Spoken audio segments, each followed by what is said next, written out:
Hi. Hey man, Hi, Maz, Nancy. so it'd be funny if it's just you four, because Why? you four are like the people that I feel like I've connected with the most, and this is my support group. You guys are like the ones that I've actually been able to talk to about this stuff. Hi Nancy, hi Maz, hi Judy. I hope Ruth, Roscoe, Leslie. Well, this is really nice to see all you, because this is people that I've actually talked to and connected with, and it's I'm gonna wait another minute, but it's not like I'm presenting to people I don't know. And presenting it is kind of a funny word. It's funny because today I got here early and it was like there was no one there, but I'm more just nervous about this. So let me share my screen. Okay, now they should be able to hear you. Bizarreness with brain injury, that's what it is. So okay, I call this talk the bizarreness with brain injury. All of this is like ineffable, and also there's too much to talk about, so it's hard to get into it. But the bizarreness is a term that I came up with, like a blanket that covers all the different ways that my mind was, and really I look at it as in retrospect as my brain injury problems.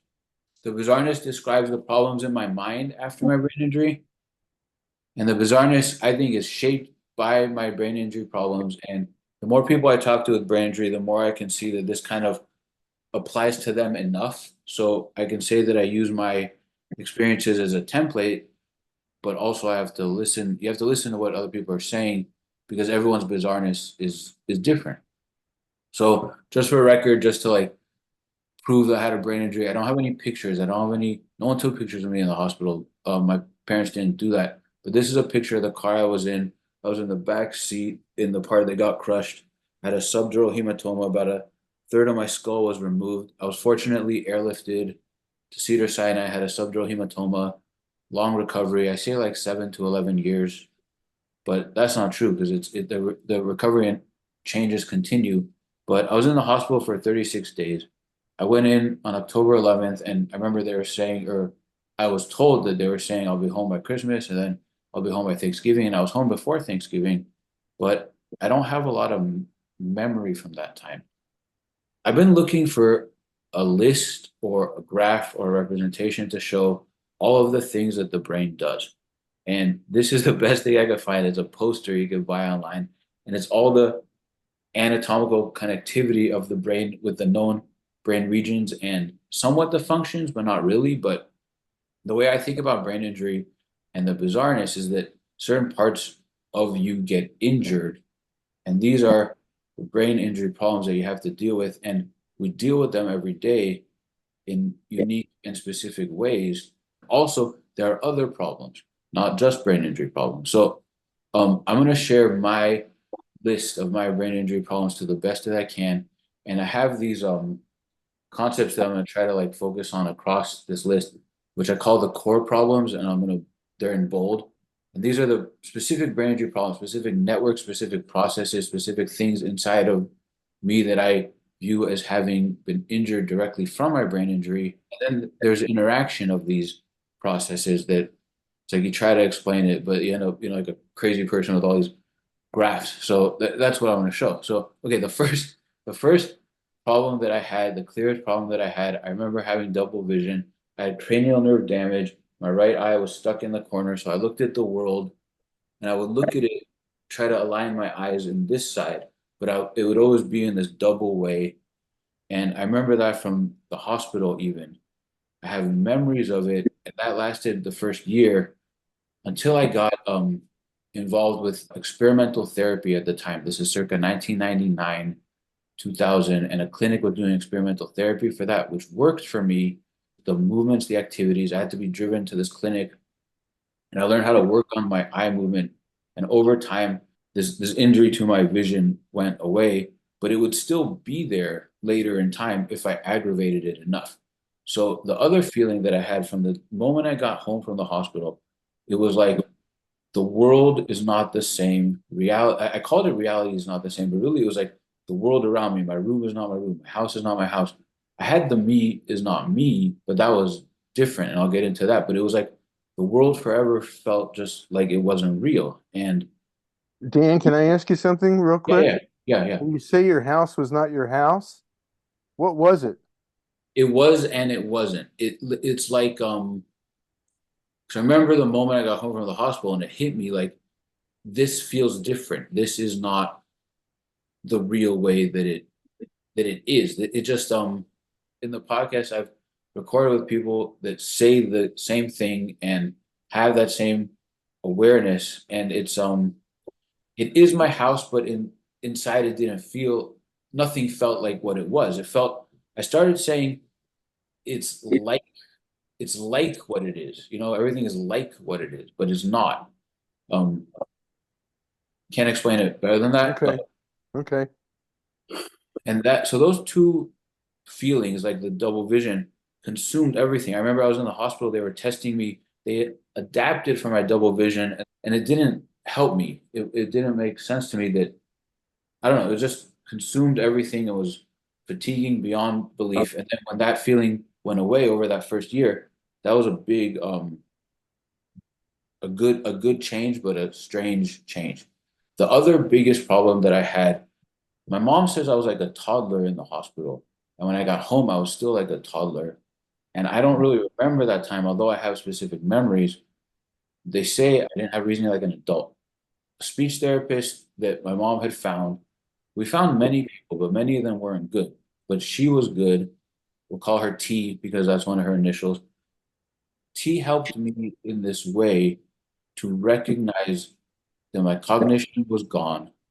Hey, there's a lot of noise, so can you all mute yourselves because it's distracting me. Anyway, please.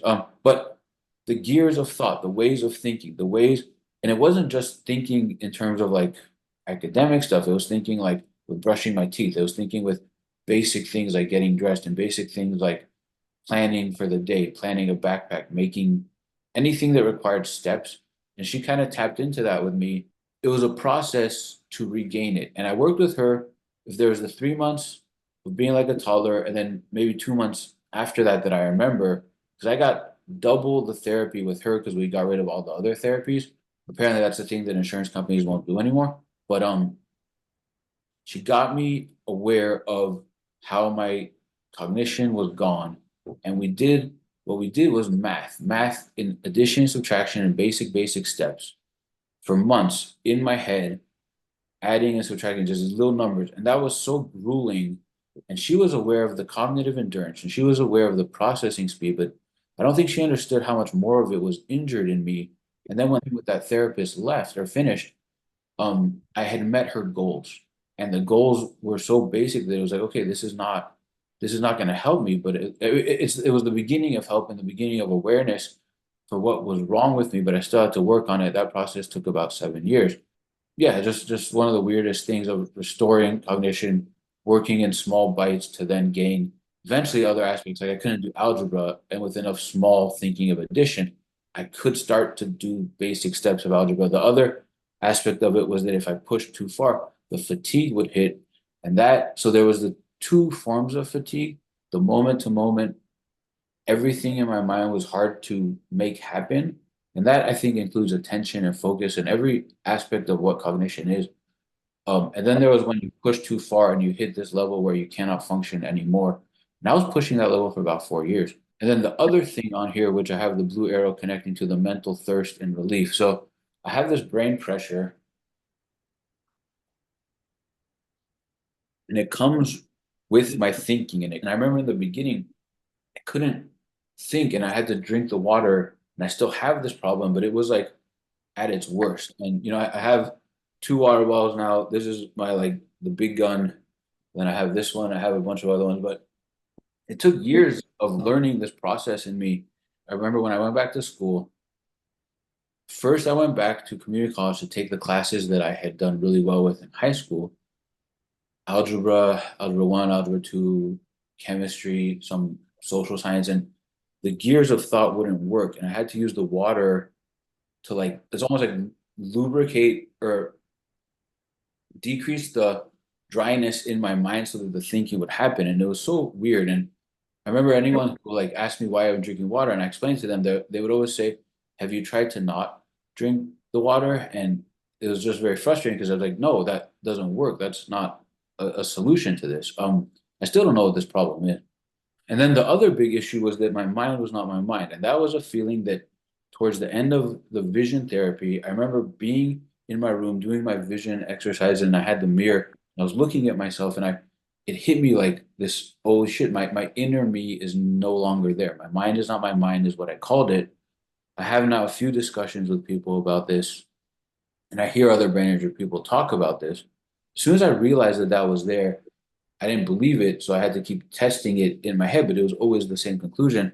And in that first year, I developed this meditation mantra where I was like, my mind is not my mind, and I need to get my mind back. And I would sit and I'd be visualizing what I lost, which is the me inside of me, but I couldn't explain it. But the first seminar of this talk series, I tried to explain it, and I get deep into the neuroscience of the brain regions underlying inner self and inner voice. I believe that those are the things that I injured. So that's a talk that I did 2 years ago. It's still very related to, the topics I'm talking about now. The other thing I lost was memory and sense of direction, and that was really weird because I didn't realize it until many years later.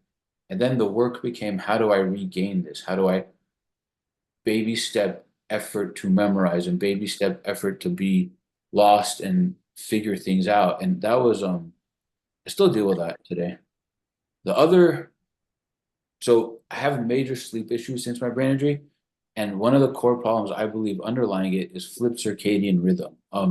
From my mom says when I was in the hospital, from the beginning of when I kind of returned to consciousness, and I was in an induced coma as well, I think, and then they say that I was just awake 3 to 5 a.m. I'm like wide awake, and then when all the doctors are coming in, I'm falling asleep, and my mom would have to like protect me, but it was this weird flip in my day, and I still have that. I deal with that. I've been able to work on my circadian rhythm, especially for the last 7 years. But I think it's just an automatic switch that happened that was biological injury to something in me. And then the extreme noise sensitivity and extreme heat sensitivity, especially when I'm sleeping. But the noise thing, I remember one of the groups we were at, and like everyone had this problem, but nobody had found someone that helped them with it. And noises in the night, dishes from across the house, clanking of little things. I had to eventually learn. It took about 2 or 3 years of bad sleep to learn the earplugs plus the white noise plus how to sleep because my left ear hears better than my right ear. And I still deal with this problem today, but it's a strange one and it affected sleep very much. So the other thing that I wanted to add, if anyone knows me, and I think most people here do know me, I developed this internal observation, this observing myself, detached from myself, especially in the beginning, and separation from what was happening in me in order to characterize it, in order to work on it, in order to rebuild it and redevelop it. And that was a really, really strange process. I learned the basics of it from that first year with the two therapies, and I wasn't even with those therapies for more than 6 months, and they were very helpful, but it was just like the start. Dan, I Yeah, don't know if that noise is still bothering you, but Hilliard Community Center is not muted, so some of those noises are coming from that room. thank you, Nancy. Yeah, the noises are bothering me, but I kind of have moved on. Ruth, can you mute the? I can't do anything. I'd have to get her. So, I have no idea what she mutes here or not.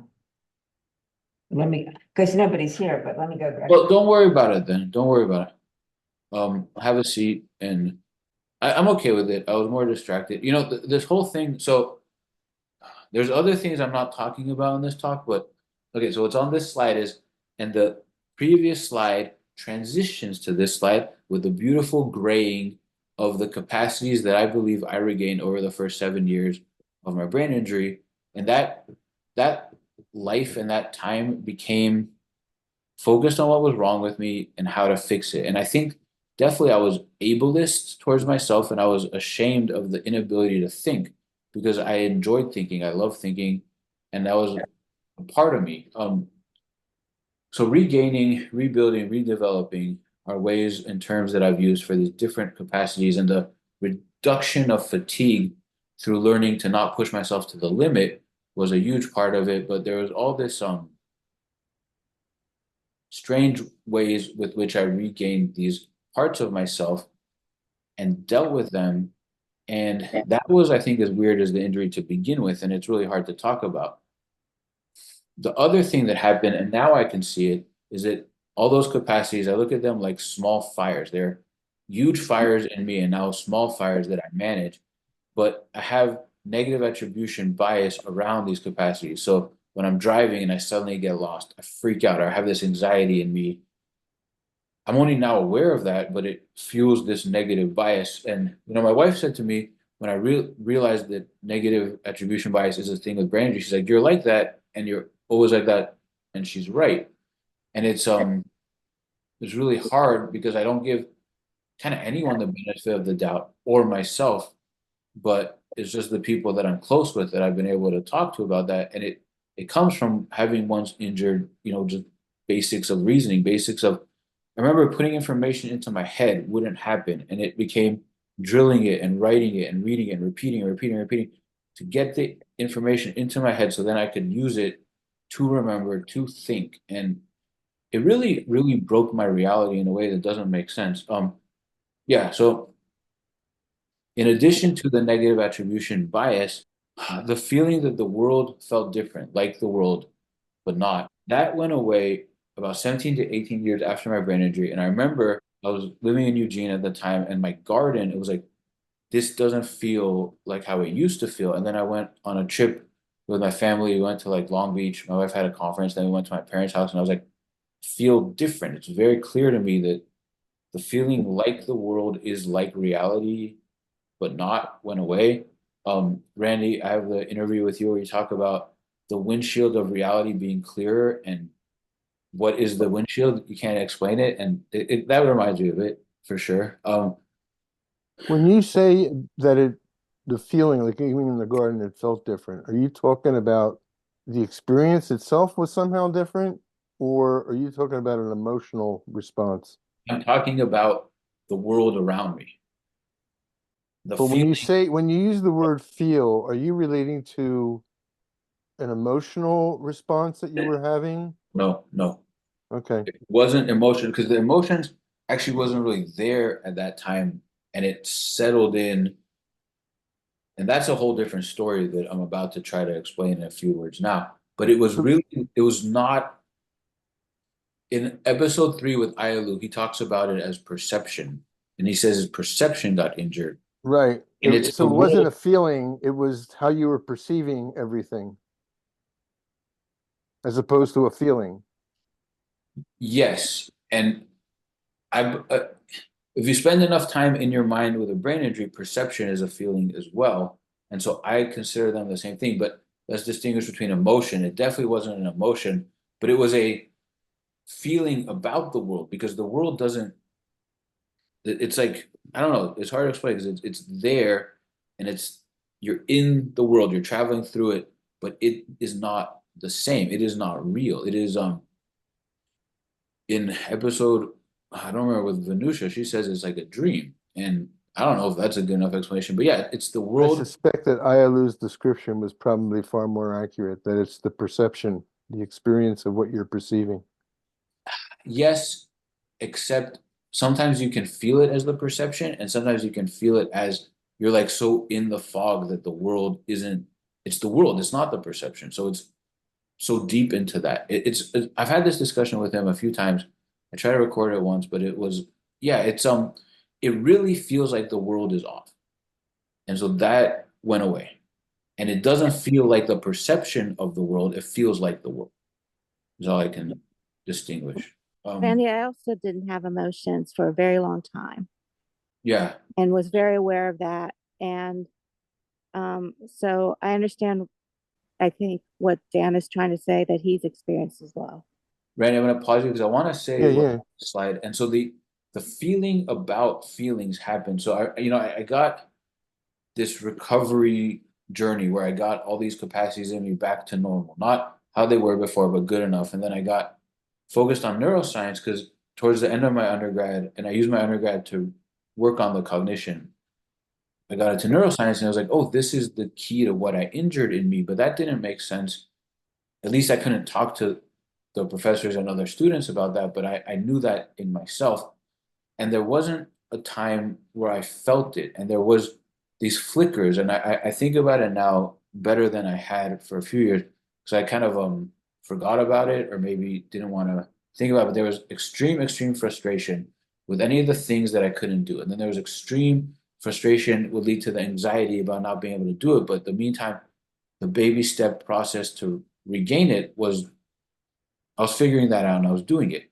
And then there was the other desire to be normal. Like after the 7 year mark where I felt like my cognition was fluid, my thinking, my inner self, the mind is not my mind feeling didn't go away. I'd say I got used to it. But I got into neuroscience and that was a denial that I had that I'm studying neuroscience. Really, it was always about my brain injury, but I wouldn't admit that to myself. And then the emotions hit when I realized that I had this it was always about the brain injury. Everything that I was doing in neuroscience was about that. And I had denied that to myself. And the feelings, tapping into it and getting back into it was such a weird process. But I tried to write it down. The first I had the realization that I had no feelings, and then the flooding of emotions, this overwhelming of emotions. I couldn't get into it. And I spent about 2 years with different therapists trying to work with them, and they didn't understand what I was dealing with, but they knew emotion. So it became an exercise on my own to sit with the overwhelming emotions. And Nancy, you helped me realize that it was grief, the sadness, the pain, the bodily stuff. It kind of like became exposed. Maz, also you've helped me in the sense of like not having the emotions time, and then when it comes on, I think for everyone maybe that's different, but I've been able to rebuild it and gain awareness of it over the last 7 years. I wrote here too much, but I feel it in my body. I feel it in a way in me. And I think it's consistent with the trauma literature of the body keeps the score, but also there was, I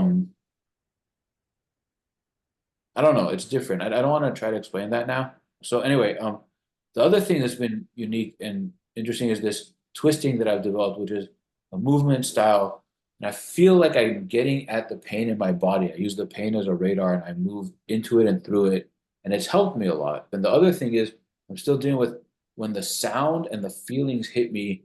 I'm reminded of, I think there's a recording with Rob where he talks about the flooding. He's riding his bike, there's noise, something else happens, and then he can't function. And I've been working on that now for several years. This is a figure that I've repeated in my other talks, and I referenced the BIAWA talks that I did last month. Actually, those talks were helpful towards organizing this talk and thinking about why I think about these things. The baby steps towards improvements, the setbacks, and the downward spirals I see as this kind of parallels or similarities across other brain injured people's experiences. Of course, the details are different. And I get into this in great detail in the BIAWA3 talks. So I'm not going to focus on it here. If you have questions, I'm happy to answer.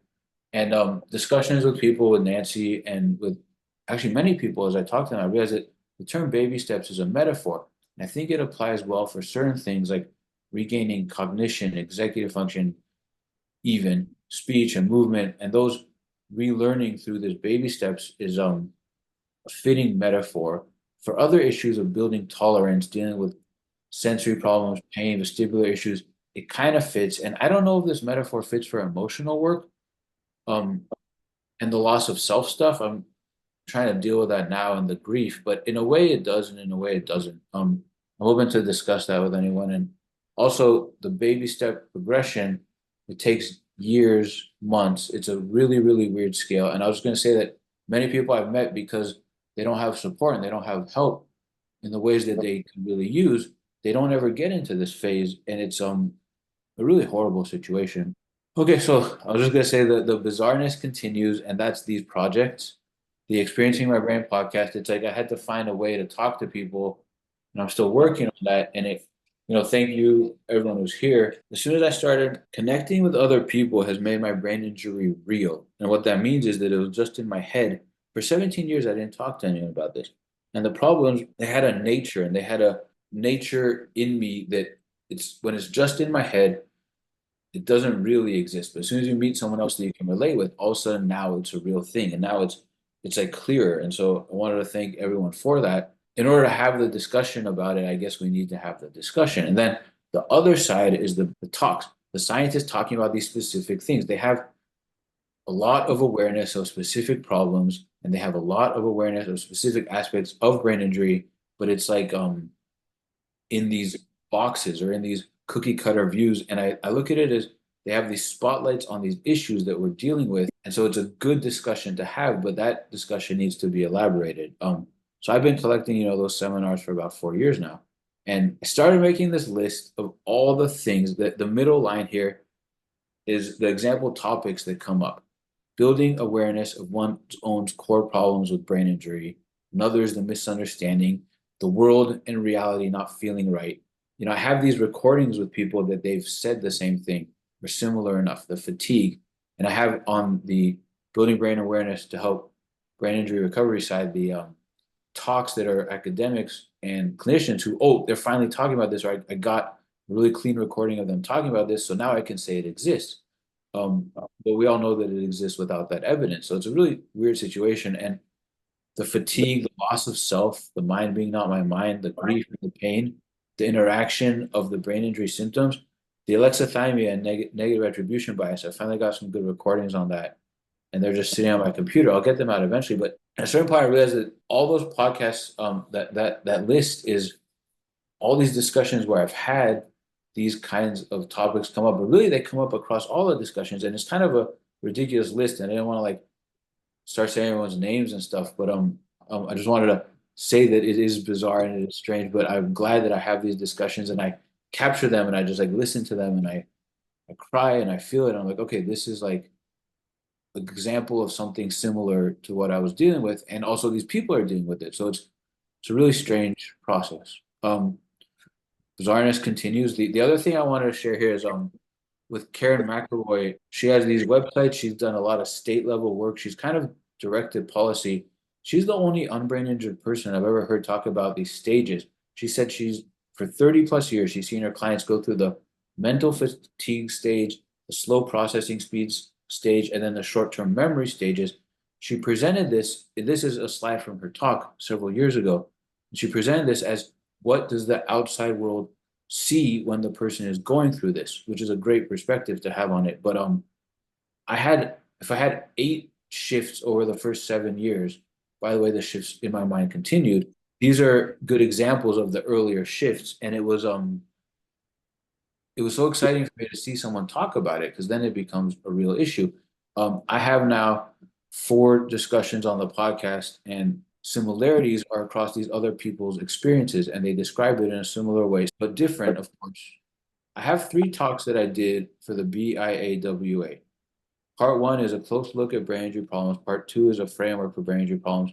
Part 3 is what can be done to improve. And I'm not going to go over these in great detail, but I just want to focus on the core framework in it. And I want to say that everything that I show in this talk so far, that's what I went through to give me the template to think about this. And so I see it in other people, of course, in different ways. And there are different stages, different parts of the process, but it just reminds me of what I had dealt with. This figure is a little bit busy, but the characteristics of brain injury problems, the black circle, that's the similarity I see across many people. We have many problems, strange and stranger than strange brain injury problems. Again, I go over this in detail in the other talk. There's an interconnectivity of these problems. The interconnectivity is very strange because having many problems is a unique problem of its own.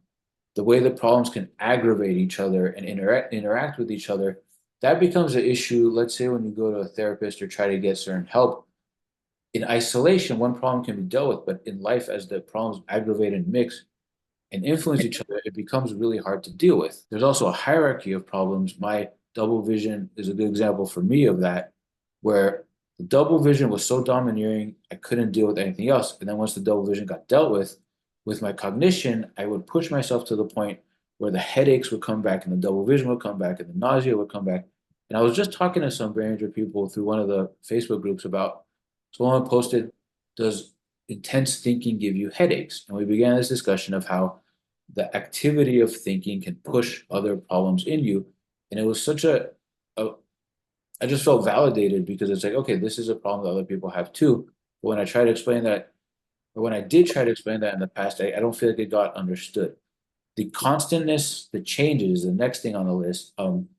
Moz was at the meeting where I presented that, and she corrected me because I called it constantness, but it was a constant that changes, and everyone has a different version of that. And I'm not even going to try to put it into words, but it's a similarity I see across most brain injury people. The evolving changes across time of what we're dealing with. That's another one. And then the fact that this is invisible. Some brain injury problems may not be invisible, but most are, and that makes it a big issue because people don't believe us. The next level of brain injury problems is the fatigue, and the fatigue is an overwhelming state of exhaustion. I think it's unique to brain injury, although fatigue exists without brain injury, it's not the same. And some people I've met don't have that fatigue.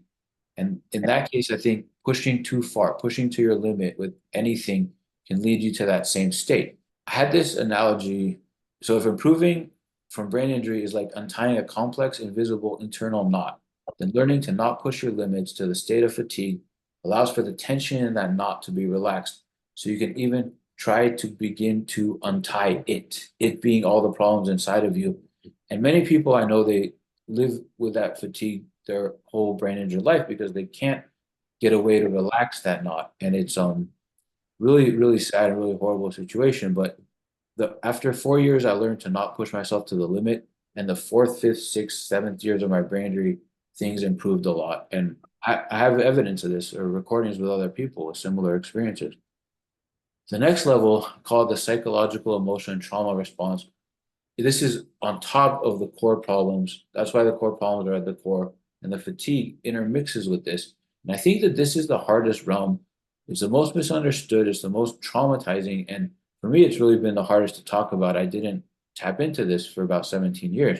People with brain injury should be given the benefit of the doubt, and others don't understand what we're dealing with. The constantness, the changes, constant but changing things we have to deal with inside are extremely demanding, consuming, and I think that for the most part, people that have these emotional reactions, their feelings, it's appropriate. It's appropriate and accurate to what is happening. Also, in this figure, I have the red line with the three asterisks. People can have core problems injured of what the emotional capacities are. And that can be treated as a core problem, but also the emotions are real. And it's an issue that isn't given the right attention, perspective, and understanding, I think. And the last layer, and this is my favorite layer, and this is just to clarify, layers of the invisible nature of brain injury problems, is the awareness. In the previous talk, I called it the ability to interpret what you're dealing with, but I like to call it the awareness. I think people call it that. This is my favorite level of brain injury because this is the level that I gained comfort in learning what was wrong with me, and I can see it in other people. I think that many brain injured people are accurately aware of what is happening in them. It is the outside world that doesn't recognize what we're dealing with. Also, brain injured people may lack awareness, and this is definitely an issue. Anosognosia, I believe, is the proper term for it. And this is something that the outside world, the clinicians and people around us are highly aware of, but the opposite, which is true, they're not aware of. So I also think that brain injured people can learn to recognize their problems and kind of build a framework and a nature for them within themselves with the right environment, with the right support, with the right help, and the right discussion with other brain injured people. So these are my frameworks for brain injury. The last thing I want to say is the misunderstanding with brain injury. The biggest problem with brain injury is the brain injury. The second biggest problem is the misunderstanding. And that's something that I think people can work towards understanding. Every brain injury is different, but they're similar but different in the ways that they are brain injury. And I think that people think about it in certain ways or listen to us, believe us. Nancy, what is your phrase? Be curious. And I remember Julie said they need to give us the benefit of the doubt. I think that that can help and go a long way. So that's the end of my talk. Anyone have any questions? I don't know how much any of this is going to end up changing until there is a radical, and I mean seriously radical change to healthcare in this country. Right. And One of the things that, you haven't spoken about, I don't know how much it impacted you, but it has to do with food. And for the most part, the food supply in this country is essentially comparable to some form of poison. I get into that, Randy. I get into that in a lot of detail in one of those BIAWA talks, and I have this slide of food, sleep, exercise, and support groups are the four things that I've found. It's like they offer this essential fertilizer for the ability to have the recovery. Right. But I it didn't want isn't to get just into what here. it Yeah, isn't just what yeah, you eat, it's the quality of what you're eating as well. sure, of course. And Um, Kevin Ballister represents that well, and right, many right. brain people that have to factor that in, and it's a I huge. went back to school to get a degree in nutrition. I have a master's in nutritional sciences for the reason of my brain injury, and we call it nutrient density. Yeah. So I'll agree with you on the nutrient density part, that that's important. Yeah, And that a lot of times I was feeding my brain, I wasn't hungry, but my brain needed something more. And I had to search what that was and kind of found my way down and understanding that hopefully So I'll be able to share with others someday. so I assume your diet has radically changed over the No, years. it's been more of an awareness um, Oh, of of understanding the science behind it. and I know the other factor of knowing it, you still have to prepare, you still have to buy it, you still have to afford it, and it's that's one of the many barriers, or at least limitations that people have, because it's hard to get the right food, it's hard to have the right time and access, and you know, yep, yeah. yep. I think that, there's a danger with food, with diet, with exercise, with sleep, where everyone talks about that and it is important for any brain. But in the brain injury situations, it's the situation is more unique because of the brain injury. And so I kind of I don't like to talk about those topics, and in the future I hope to, with the focus on the uniqueness of the brain injury issues around it. One of the things that, I mean, I'm in full agreement with nutrition. Nutrition has been my life career. Um, the thing that's dangerous about all those topics is people stop there and leave the brain injured person to struggle because with the limited view of these invisible things, the things that we cannot do for ourselves get ignored and we remain misunderstood. So, Right, right. yeah, And that's a good example of one of the issues that comes with, well, they're talking about nutrition too, and we're dealing with these issues. And so then there's like a little bit of overlap, but then there's a huge amount of the issues with the brain injury that are left out. Um, I have to go back to listen to what you said, Nancy, just to sort of clarify my thoughts around it. But yeah, it's they leave the other parts out. The brain injury parts are not represented. I have found sort of two paths now as I talk to unbrain injured people, clinicians, doctors, researchers. There, I could talk to them about certain things, but not other things. And then with brain injured people, there's a validation, connection, similarity. Although every brain injury is different, there's this kind of way that reality breaks for each of us. And then once you, I didn't imagine it, I've been in it and through it. And so then you know someone else that's been through that too. And then it's like we have some similar but different experiences. shall we move to gallery view? Yes. How do I do What are you working on right now, Danny? my life? Because my house flooded and I had to move everything, and I'll move everything back, and then just trying to take care of myself more. But with this project, I have the talks from the last 2 weeks that were really good, and I've been slowly editing. I'll put them out. I have a bunch of podcasts that I sat with, and I haven't put them out yet. And I told people I'm not going to record until I do that. And I'm trying to write. I'm trying to. It's become these note cards where I just like write these thoughts, and then I put them in a box, and it's wording around all of this. And I think that, I don't know, maybe it'll become a book, a manual, a process. I don't know. But yeah, I'm just trying to like put words down. Dan, what And you presented today, I appreciate. I Thank think it was excellent, very concise, and I thoroughly relate to I possibly everything that you said in this outline, this discussion of your experience. So I really appreciate how you're able to put it in such a concise way of that captures the experience. Thank you. That is exactly my goal, and the thinking about it, and first thinking about it and experiencing it and not letting go of that, and then trying to put it into words. And it's always like I vomit it out and then I clean up the vomit, is how I explain it. And it used to be really emotional, but now it's at least a little less of that because it's um talking to you, and I couldn't even talk about it. I couldn't think about it. And then I started talking to people, and so you have helped me, Randy, all of you have helped me to talk about it, helps me to put it into words, and then I'm just thinking about it all the time anyway. So it's become a very bizarre process. But yeah, I feel more connected with it, and then I start remembering things more and more, and it's painful, but thanks. I think that concising it is important to express it.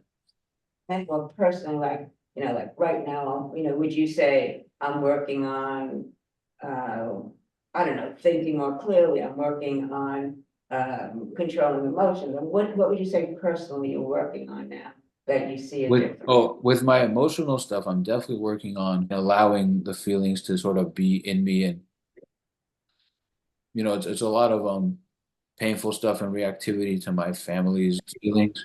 So I'm working on that. And I had this whole thing in my body come out in the last 2 years, and I thought something was wrong with my heart, and I got that looked at, and nothing. So I think it's the emotions in my body. So I'm working on feeling and being okay with it. But then I'm with this project, I was just like, don't think about the whole thing. Just get the next podcast done. Just get the next talk done. So I'm trying to not think big, but think small. And just, that Siddiqui talk is really good. And the Maria Del Bon talk from last week is like really good. And so I just want to I listen to it. I get so triggered by every statement, and I just kind of write it or not. And then I just try to get it out. But that's what I'm trying to work on. So it's, Siddiqui was talking about the internal versus external world, and I remember that almost separating in me, and I'd forgotten about that. I talked to Patrick about it in one of the recordings, but I forgot about that until Siddiqui said it. So I was like, I got to write that down. To what extent do you find the negative attribution bias an obstacle in your progress or in making progress? It's an obstacle with my relationships more than it is with my progress of the work, because I think I'm okay with being negative in myself and being skeptical. I've learned how to use that. But with my family and with my wife and with my mother and with people that I love, I'm close to, like I had 3 rounds of negative attribution bias towards my family in the last like 2 or 3 weeks. And it was like I do it, and then I realize it, and then they get angry at me, and again this whole thing, and then I was like, oh, this is that. So it helps me to frame and recognize it in me as opposed to just being like that. So it's getting better. There's a book that I came across. I don't remember how I came across it. It's called Think Forward to Thrive, written by a PhD by Janice Vilhauer. You told me about this, yeah. Right. How to use the mind's power of anticipation to transcend your past and transform your life. She's got a trademark called Future Directed Therapy, which I guess you can Google. But and I'm not that far into the book at all.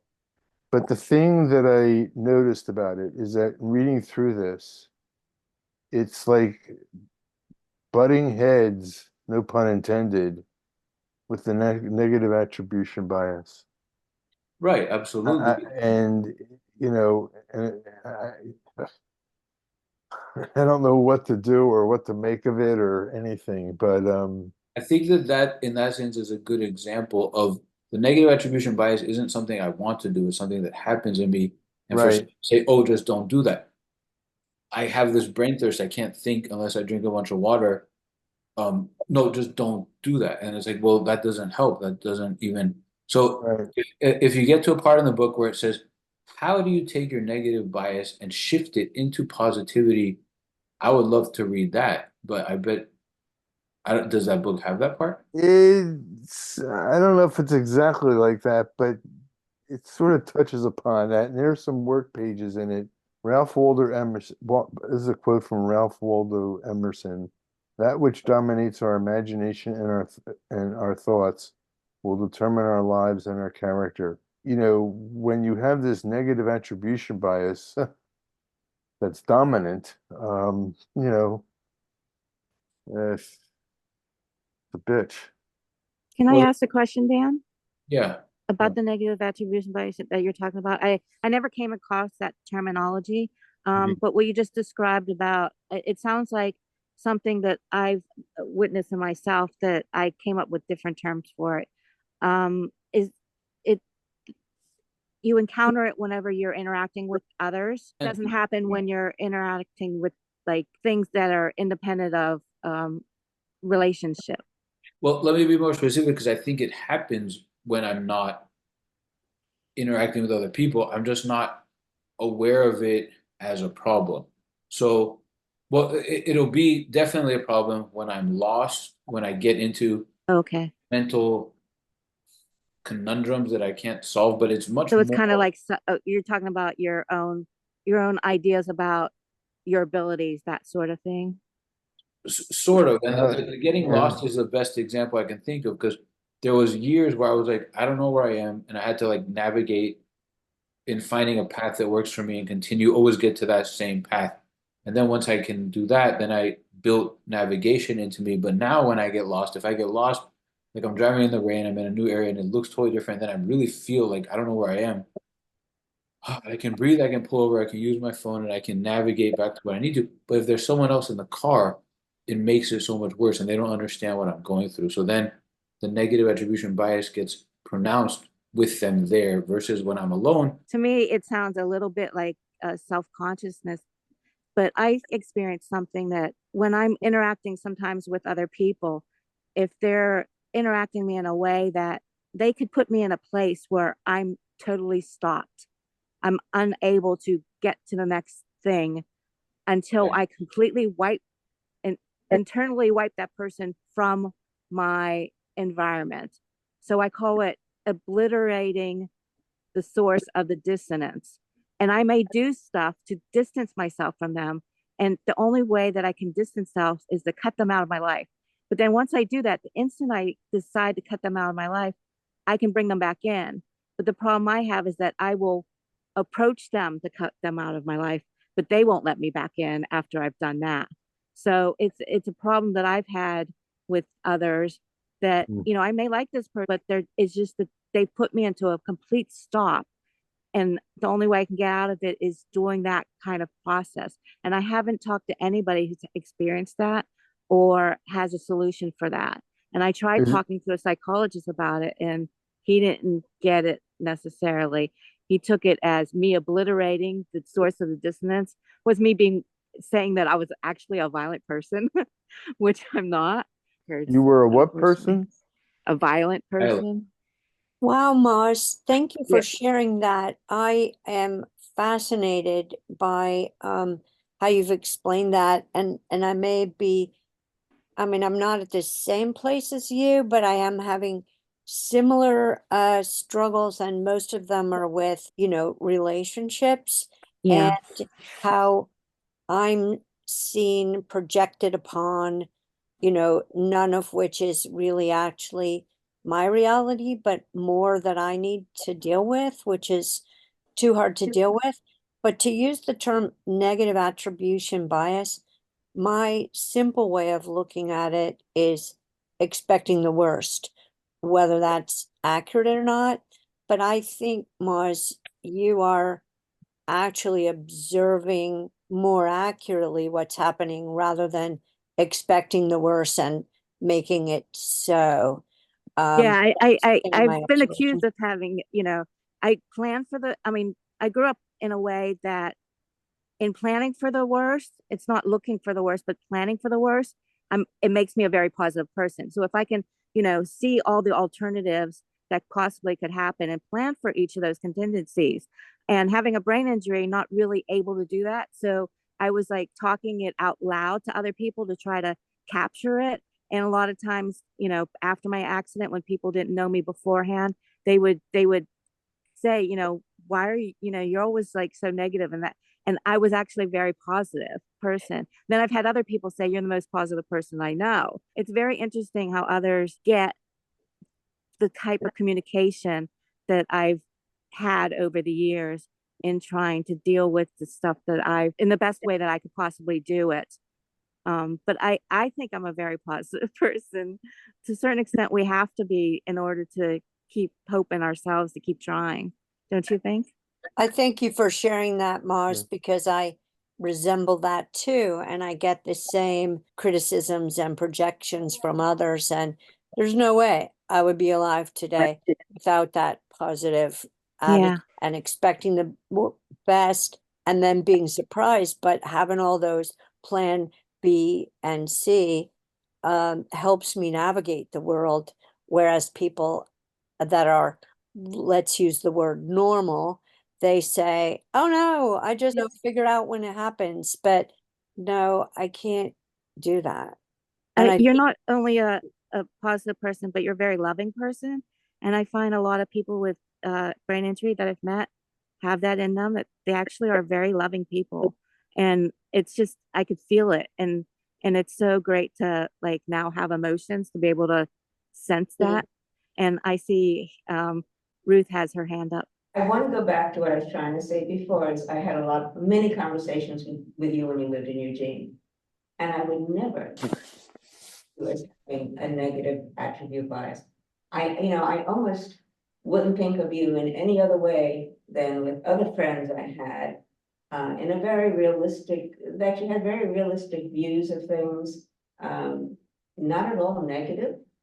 There's a distinction that I will need to think of how to explain the negative attribution bias in me, but as soon as I recognize that as a thing, I told my wife about it, she's like, you have that? And I was like, yeah, I have that. And then I'm keeping it in check, or I'm more seeing it, but it's hard, it's subtle, it's woven within the optimism, it's woven within the goals to improve things and help people and connect with people and feel it, So it's not being a negative person. I am not a negative person. I have a negative attribution bias around features of what I had injured.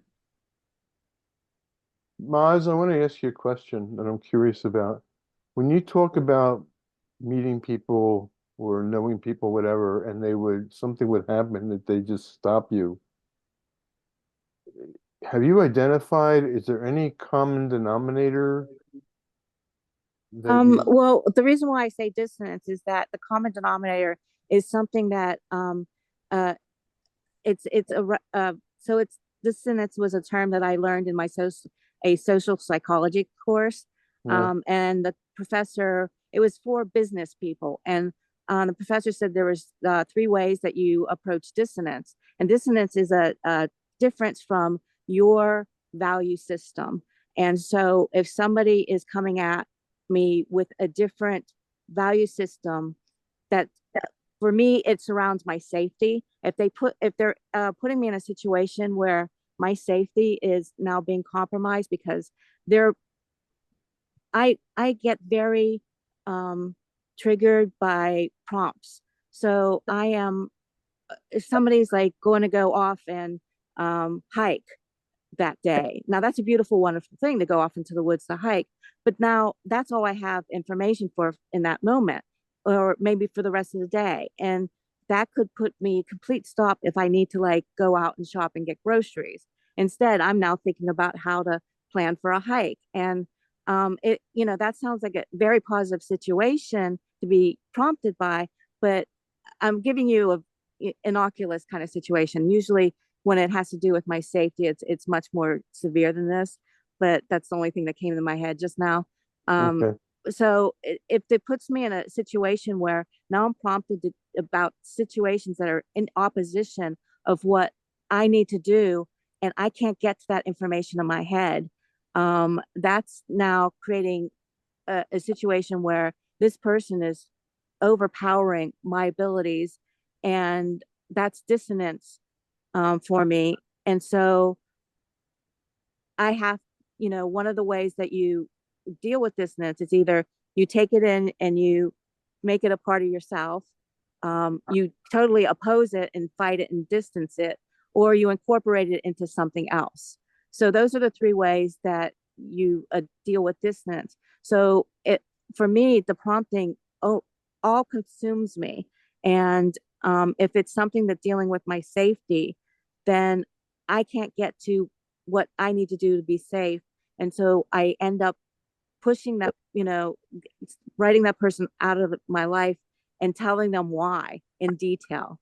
And they don't get it. And I insult them completely in order to completely cut them off. And then once I do that, suddenly I'm able to get to the information I need. I feel safe again, and I feel loving toward that person, and they don't get it. And they just say, okay, fine, I'm out of here. They don't get So it because that's the dynamics that I'm talking about. That's but they really don't. been weird because I was never like that before my injury, and But they're I not was getting it all because it's I coming was. from their Wait, let me point of just view. finish one thing, Randy. Okay. I Okay. Before my injury, I loved learning what made people tick, and loved talking to people, loved everything about that, and that's been now a source of sometimes really difficult for me. And so Contention. that's what I was referring to. So go ahead. So, I mean, I guess from the position that the other person's standing, from their point of view, this is coming off like out of the blue. They don't understand it. They don't understand why or anything that's going on and why you're doing it, right?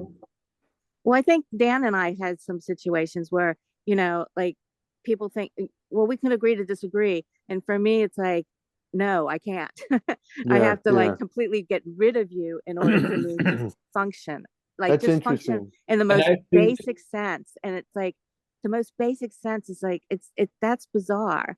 So yeah, It took me a lot of decades, and it finally an EMDR, but it became really clear to me that I had to do the same thing. Only I had to do it with my family.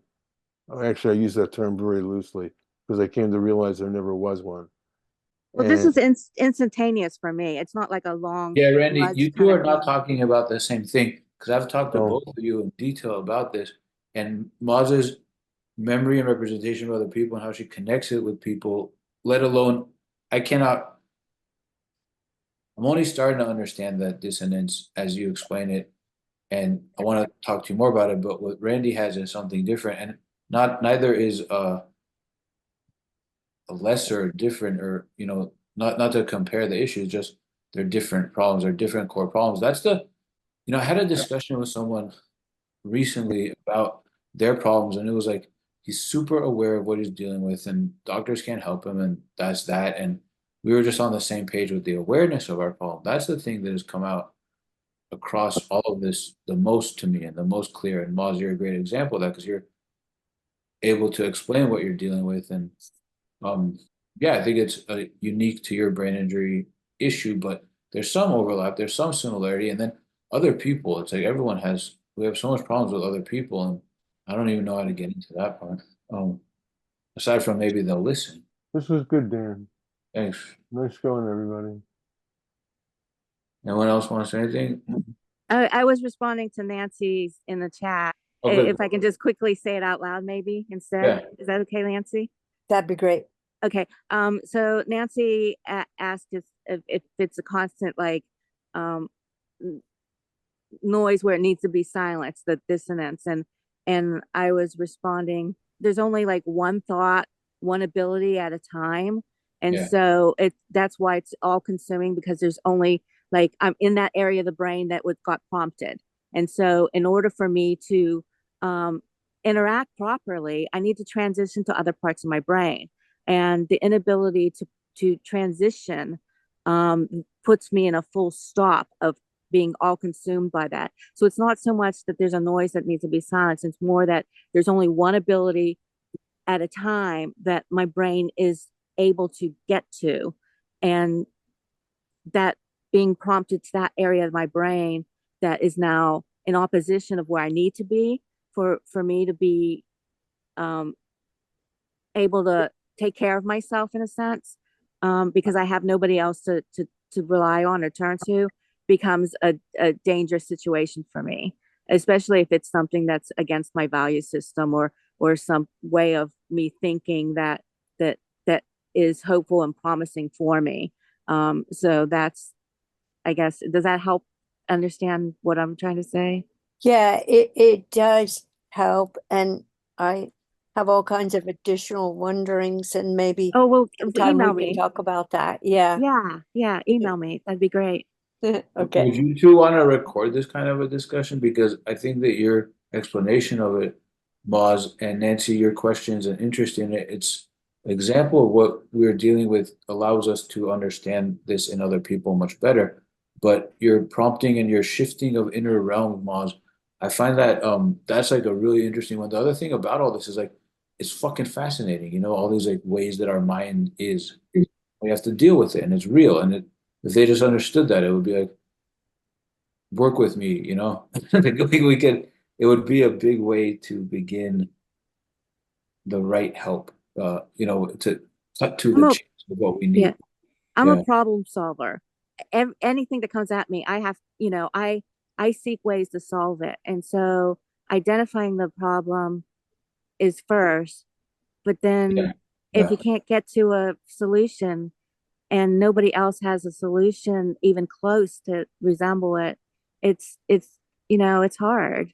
That's where we're at a bit. That Yeah. they've identified, psychology and stuff, they've identified things to deal with mental illness, but people haven't, neuropsychologists have now tests that they can test you to see different parts of your brains that aren't functioning so well, but they haven't really gotten to like the next step of it. So Because we're in that, and I look at it as each person is like you're in a giant hole of what you can't even describe it, but the just having the right communication could be really helpful at that level. All right, everyone. anyway, thank you All very right, I much. gotta go. Yep. Yeah, Yeah. Take care, everybody. Bye, thanks. Bye, Randy. All right, Randy. I'm Bye. gonna end it. And Nancy, we'll talk.